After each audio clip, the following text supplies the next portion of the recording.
Nigeria's oil and gas industry has been faced with various challenges, ranging from low discovery and drilling activities to a decline in gas for power supply, decline in revenue earnings, among other gamut of challenges.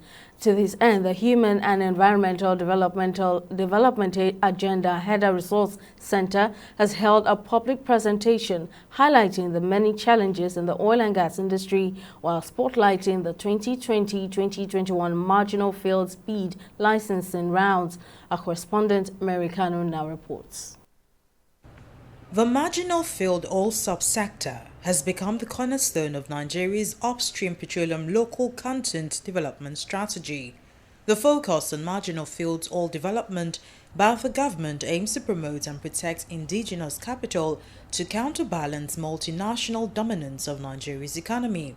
For this reason, the bid round exercise was conceived to promote indigenous participation in oil and gas business and to revive long-abandoned oil production fields for the delivery of 3 million oil barrels per day. So many things have not been going well within the context of transparency, accuracy, and accountability. We also know that within Nigeria, we have issues with management, not only within the Nigerian oil and gas industry, but generally within the public sector. But issues like this and many more trail Nigeria's oil and gas industry. While Nigeria has had only 2 successful marginal fields bid licensing round in 2003 and 2004 and 2020 and 2021 since its history, both exercises were marred with various allegations, including harsh talks about official and unofficial payment by bidders. Rising from these allegations, the Human and Environmental Development Agenda Heda Resource Center has organized the review of the 2020 and 2021 marginal bid licensing round. Speaking at the public presentation, the chairman of Heda Resource Center, Olariwaju Suraju, said reviews such as this will hold the concerned organizations accountable.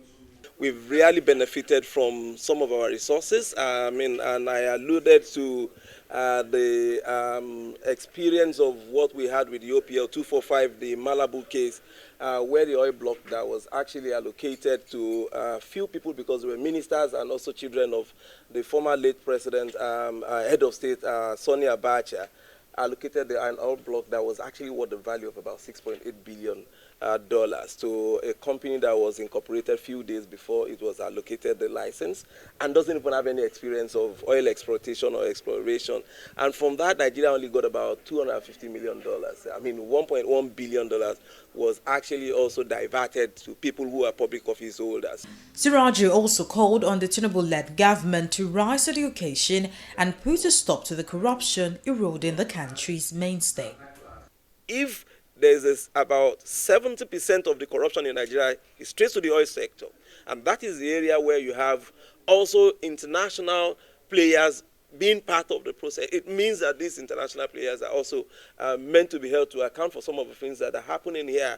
And for us to see this happening, we want to see how some of the things can be done differently. And if we have a new government, we want to see the agenda of this government going into the oil sector, where you're seeing the mainstay of the economy of the country, and also you're having where you have the highest concentration of corruption. Heda Resource Center also unveiled its publication, which gives a comprehensive review of the 2020 and 2021 marginal fields licensing rounds with insights, analysis, and recommendations. Mary Kanu, TV360, Lagos.